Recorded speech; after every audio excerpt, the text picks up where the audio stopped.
Streaming now, this is the Wood TV Live Desk. And good morning, everyone. Phil Penarski here with the Wood TV Live Desk. Hope you're all having a great start to your Wednesday. Matt Jaworowski is back on the Live Desk to talk about his latest Sunday story and also the latest piece in his Women's History Month series. Matt, it's great to see you back here on the Live Desk. Thanks. And, this one, of course, a lot of people are very excited about this one. You're delving into the life and legacy of the former First Lady Betty Ford. A really great story. I highly encourage everybody, if you haven't had the opportunity, to go ahead and check it out over on woodtv.com. But just kind of starting off, Matt, talk to us a little bit about who Betty Ford was as a person. Right. So growing up in Grand Rapids, everyone knows the name Betty Ford. But even I'll admit that I didn't really know a ton about her. Obviously, she's the former First Lady. She grew up here in Grand Rapids. And so diving into the stories, it was really interesting to actually learn a lot more and delve into really her legacy and how we see how she kind of shaped parts of our culture, especially at that time when she was in the White House. But Betty Ford, for those of you who don't know, was moved to Chicago when she was very young. Grew up here in Grand Rapids, graduated from Central High School, that kind of thing. Worked at Herpelsheimer's, which I know is a big to-do when we're talking about that era of Grand Rapids history. And then obviously went on to marry Gerald Ford. He ran for Congress, and he had this long tenure in Washington, which ultimately ended in the White House. Mm-hmm.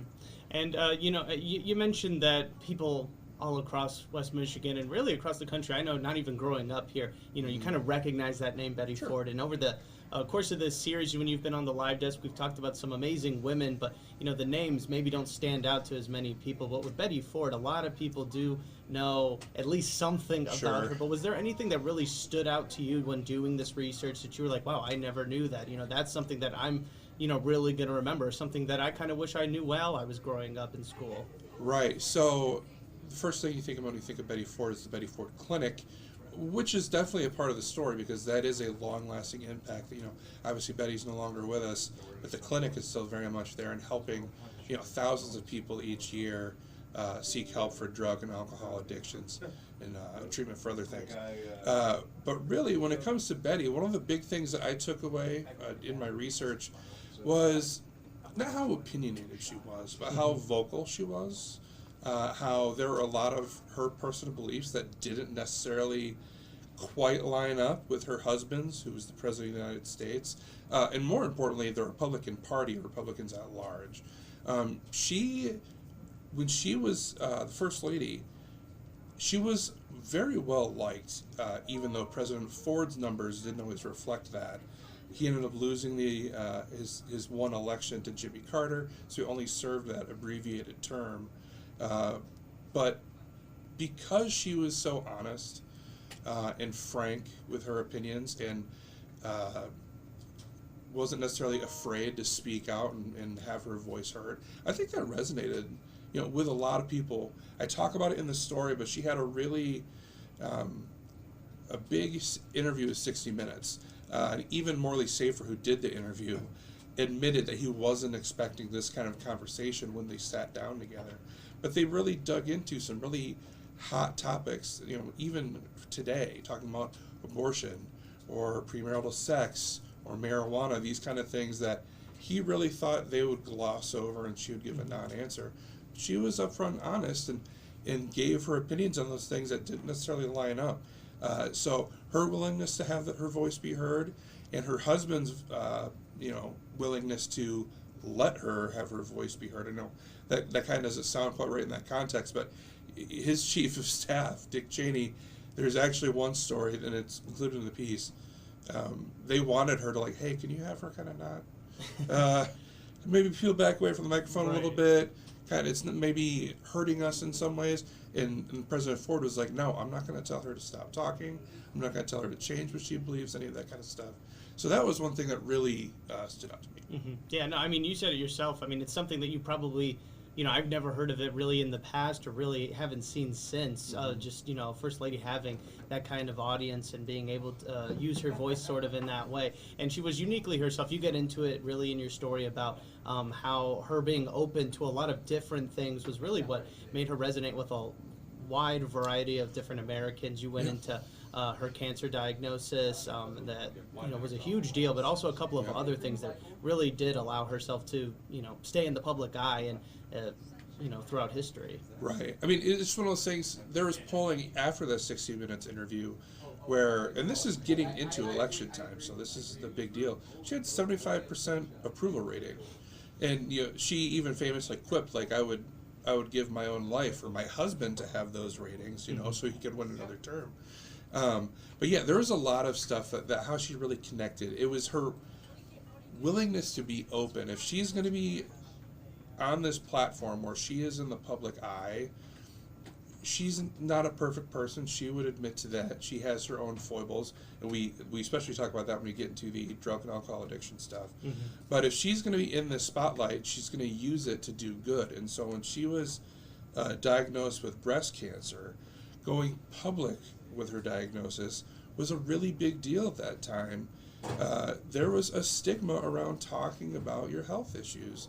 And we don't see that nearly as much today. We see it, we talk about it more in terms of mental health now.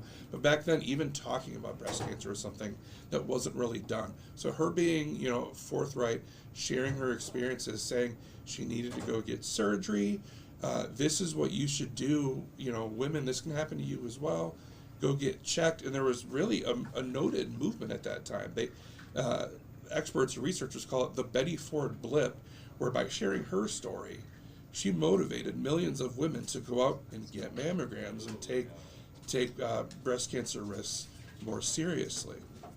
Yeah, I mean, who knows how many lives she ultimately affected by allowing to, have herself talk about these issues, and then other people starting to think about them and being more open about them as well. And with a life like Betty Ford's, there's a lot that goes in before she makes it to the White House, while she's in the White House, and also after her stint there as well. There's a lot that went into this story that you wrote, Matt, but there's also some items that didn't, of course, make the final cut. What were some of those big key points that you really wish could have made it into the story, but unfortunately you weren't able to?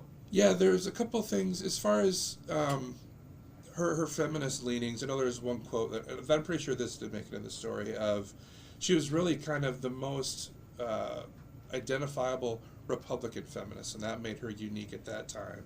But then even learning more and digging more into how she developed her addictions, how they really started years before she was in the White House, how her time in the White House kind of helped her manage those things, or maybe it almost didn't even occur to her that she really had a problem.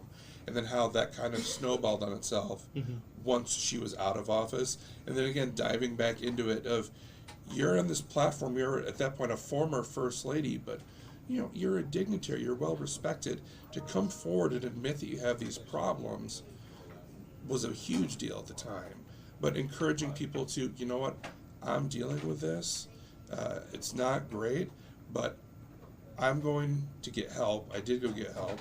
Treatment has helped me, and now I'm going to make that a part of my life going forward, helping more people get that same treatment, which that's really what kind of pushes her legacy forward, as far as we still have those treatment centers, but just the legacy of being open and honest and willing to use that platform is a big deal.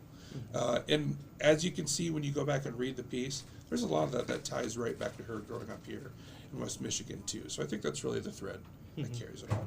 Right, absolutely. Well, it's an amazing story. I highly encourage everybody, if you haven't gotten the chance around to reading Matt's latest piece, I highly encourage you to do so. It's over on our website, woodtv.com right now. And for our Facebook audience, we've made it even easier for you to check it out. We've got links for you down below in the comment section and the description box as well. Matt, we do appreciate you stopping by. Before we let you go, we want to let everybody know what's coming up next Sunday for your next piece in this Women's History Month series. Talk to us about what we can expect on Sunday. That's right. So for this next piece, we're going to Ann Arbor. We're digging into the Bentley Library, talking about the first women to graduate from the University of Michigan, kind of what they had to overcome, not just to get into the school, but then while we were there, and then we dig into their careers and some of. It's not just that these women were the first, but they actually went on and really made a pretty big impact for the school in Ann Arbor. So we will dive into that next week. Yeah, we're definitely looking forward to that. And then you'll be back on the live desk as always to talk about that one. So very excited about that one as well. Matt, thank you so much for stopping by. We'll see you next week. Anytime. Thank you. Of course. I want to thank everybody else for tuning into this latest edition of the Wood TV Live Desk. I'm Phil Penarski, and we hope you have a great rest of your day.